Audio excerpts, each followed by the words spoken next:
Hello everyone and welcome to the channel of KV Teachers Guild.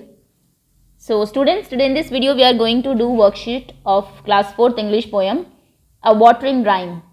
इससे पहले मैं आपको पोएम रीड करा चुकी हूँ. क्वेश्चन आंसर्स भी हमने एनसीईआरटी के कर लिए थे. आपने देखा होगा पोएम बहुत छोटी है, 2 ही पैराग्राफ्स की पोएम है, बट क्वेश्चन आंसर्स इसमें काफ़ी ज़्यादा थे. स्पेशली ग्रामर पार्ट, जो वर्ड बिल्डिंग दिया हुआ है आपको, कुछ साइलेंट लेटर्स भी इसमें दे दिए, बहुत सारे आपको कुछ फ्लावर्स के नाम भी दिए हुए हैं. सो होपफुली इससे पहले वाली वीडियो आपने देख ली होगी. एनसीईआरटी के क्वेश्चन आंसर्स आपको क्लियर होंगे. अब हम कुछ एक्स्ट्रा क्वेश्चन आंसर्स करने वाले हैं अपार्ट फ्रॉम एनसीईआरटी इस वीडियो में, सो दैट एग्जाम में चाहे आपके एनसीईआरटी से क्वेश्चन आंसर्स आए या फिर बाहर से भी टीचर अगर देती हैं तो you will be able to attempt every question, आप सभी क्वेश्चन कर पाएँ. और इसके बाद एक क्विज की वीडियो आएगी तो इसको आप बहुत ध्यान से देखेंगे. Let's begin now. अब हम लोग शुरू करते हैं. If any child is new to the channel तो सब्सक्राइब कर लीजिए चैनल को, बेल आइकन को प्रेस कर लीजिए. इट्स यूनिट 7 चैप्टर 1 अ वाटरिंग राइम. सबसे पहले जो मैं हर चैप्टर में आपको कराती हूँ कि जो पोएम ये चैप्टर है उससे एक एक्सट्रैक्ट थोड़ा सा या फिर जैसे सीन पैसेज में आपका आता है वो हम लोग प्रैक्टिस करते हैं, क्योंकि ये एग्जाम में पूछा जाता है आपसे. एक आपको पैराग्राफ दे दिया जाएगा, फिर नीचे क्वेश्चंस दिए जाएंगे. सीन या अनसीन कुछ भी हो सकता है. अनसीन की तो हम प्रैक्टिस करेंगे आपके एग्जाम टाइम पर, बट अभी पोएम का देख लेते हैं कि कौन सा एक पैराग्राफ आ सकता है. क्वेश्चन आ सकता है कि इस एक्सट्रैक्ट को रीड करिए, given below and answer the question. Extract क्या है? Water at the roots. Roots में वाटर करिए. Flowers keep their mouths where we should wear our boots. Flowers का जो माउथ है वो वहाँ पर होता है जहाँ पर कि आपका बूट्स पहनते हैं आप लोग, यानी कि जड़ में होता है, उनके पैरों में. Soak the earth around them then through all the heat.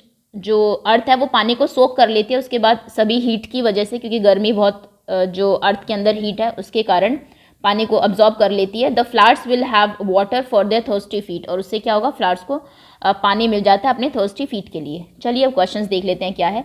What should be water, where should be water the flowers. Flowers को आपको कहाँ वाटर करना चाहिए था? तो हमें कहाँ वाटर करना चाहिए? शुरू में लिखा हुआ है वाटर एट द रूट्स, तो कहाँ पर करना चाहिए? एट द रूट्स, रूट्स में. ये नहीं कि आप पत्तियों पे छिड़क रहे हैं पानी, वो किसी काम का नहीं है, आप वाटर वेस्ट ही कर रहे हैं. In the stanza where does feet, what does feet refer to. Stanza में जो फीट यूज हुआ है ये फीट है, टी. इसका मतलब क्या है? Thirsty feet. फीट पैर, पैर का क्या मतलब है? पौधों के पैर कहाँ होते हैं? तो थर्स्टी फीट का मतलब है रूट्स. जैसे पैर आपके सबसे नीचे होते हैं बॉडी में, ऐसे पार्ट ऑफ प्लांट में सबसे नीचे का जो पार्ट है, लास्ट पार्ट है, that is root. Next question is find the word in the extract which means the same. Drench. Drench का मतलब क्या है जो कि आपके इसमें यूज हुआ है? सो देखिए, ड्रेंच मतलब होता है बिल्कुल भिगा देना, गीला कर देना. और यहाँ पर ये जो वर्ड है ये यूज हुआ है आपका सोक. सोक मतलब भी होता है ड्रेंच, जो कहा गया आपको कि अर्थ को पूरा सोक कर दीजिए, भिगा दीजिए. Next is antonym of heat is. Heat का एंटोनिम बताइए. एंटोनिम मतलब ऑपोजिट. हीट आप जानते हैं, हीट गर्मी जो होती है, तो इसका ऑपोजिट क्या होगा? Cold. Obviously option A correct है यहाँ पर आपका. अब कुछ वन वर्ड आंसर्स कर लेते हैं. सबसे पहले when we should water the flowers. Flowers को आपको कब वाटर करना चाहिए? इन द मॉर्निंग, या तो मॉर्निंग में, अर्ली इन द मॉर्निंग, सुबह सुबह मॉर्निंग, या फिर in the afternoon, sorry in the evening. Afternoon में कभी नहीं करना चाहिए, नून और afternoon. What makes flower die. किसकी वजह से फ्लावर जो डाई हो जाते हैं, ड्राई हो जाते हैं, यानी कि सूख जाते हैं? तो watering flowers in Noon day. अगर आप दोपहर को उसको वाटर करते हो फ्लावर्स को तो उससे वो डाई हो जाएंगे, they will die eventually. What is the position of sun at noon. Noon में सन की पोजीशन क्या होती है? तो पोजीशन होती है हाई, बिल्कुल ऊपर होता है आपका जो सन है वो. Why do flowers need water. Flowers को वाटर क्यों चाहिए? To prepare their food. Flower का प्लांट जो है फूड को प्रिपेयर करने के लिए, या फिर आप सिंपल कह सकते हैं टू लिव, क्योंकि पानी सभी को ही चाहिए, जितने भी लिविंग क्रीचर्स हैं आपके, जिंदा रहने के लिए. Okay. Next question is about true and false. कौन सी स्टेटमेंट ट्रू है, कौन सी फॉल्स, ये आपको बतानी है. We should water the plants at noon. Absolutely false. बिल्कुल नून में आपको वाटर नहीं करना है प्लांट्स को. The noon, at noon the sun is high. Absolutely true. If we water the plant in the evening flowers will die. बिल्कुल नहीं, evening सही टाइम है फ्लावर्स को वाटर करने का, वो डाई नहीं होंगे. We should water the plants at their roots. This is correct. Plants need sunlight and water to live. बिल्कुल सनलाइट और वाटर चाहिए उनको जिंदा रहने के लिए.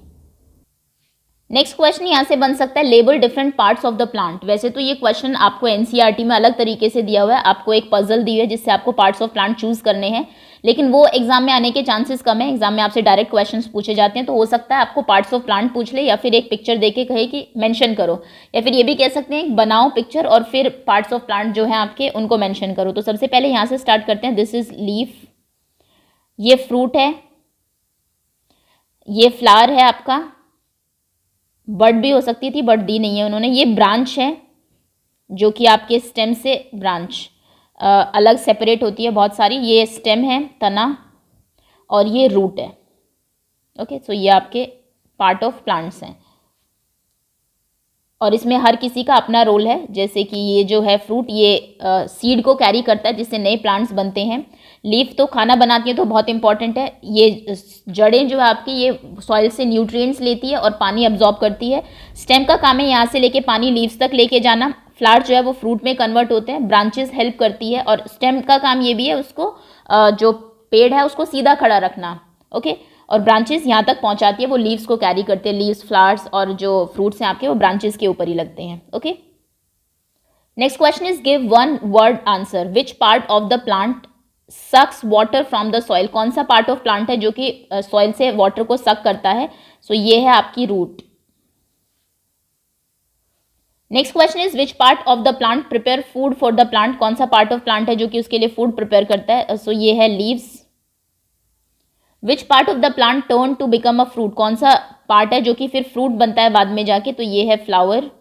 विच part of plant supplies food to all the parts. कौन सा पार्ट है जो कि सभी पार्ट्स में फिर फूड को सप्लाई करता है? तो ये है ब्रांचेस।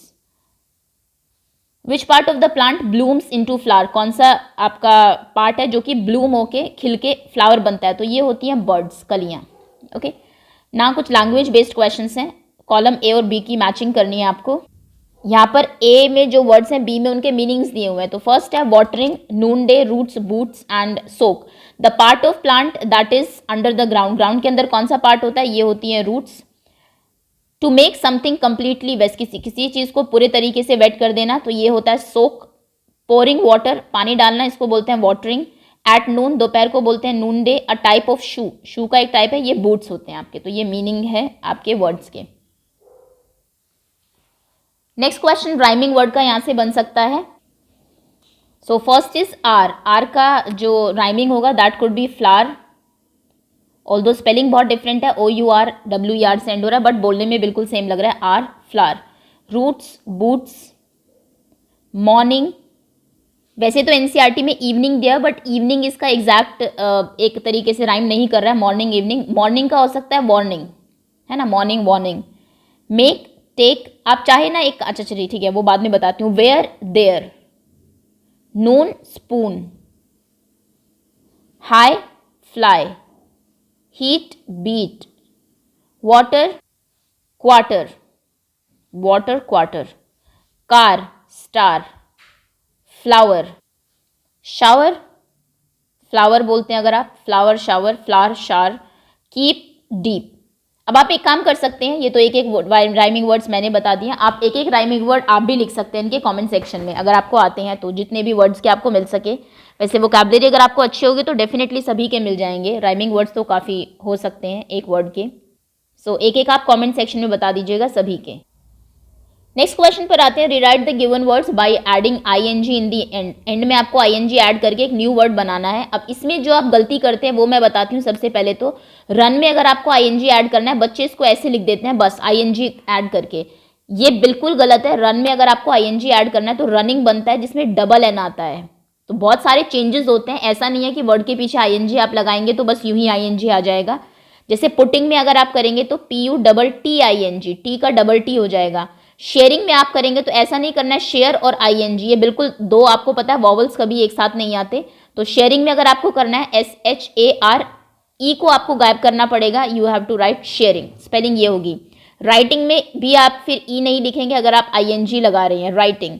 शाइनिंग में भी आप E नहीं लिखेंगे, तो ये चीज़ ध्यान रखना। अगर लास्ट में E है और आपको ING ऐड करना है तो आपको उस E को हटाना पड़ेगा, you have to remove E और फिर आप ING ऐड करेंगे। और बहुत सारे वर्ड्स ऐसे हैं जो डबल भी हो जाते हैं। रनिंग में ये हो गया, पुटिंग में डबल T हो गया। ओके, स्विमिंग में भी देखिए यही होता है, स्विमिंग की अगर आपको स्पेलिंग पता है तो SWIMMING है ना, तो डबल M आएगा यहाँ पर ING। नेक्स्ट इज निटिंग, इसमें भी यही है KNITTING। गिविंग में क्या होगा GIVING, ई नहीं आएगा। ड्राइविंग में भी सेम होगा DRIVING। केयरिंग में भी यही होगा CARING। ओके, तो इस चीज़ का ध्यान रखना, ये नया एक रूल है। ई है तो वो हट जाएगा, ING लगेगा। कुछ वर्ड्स हैं जो डबल हो जाते हैं आपके, ओके, ING ऐड करने से पहले।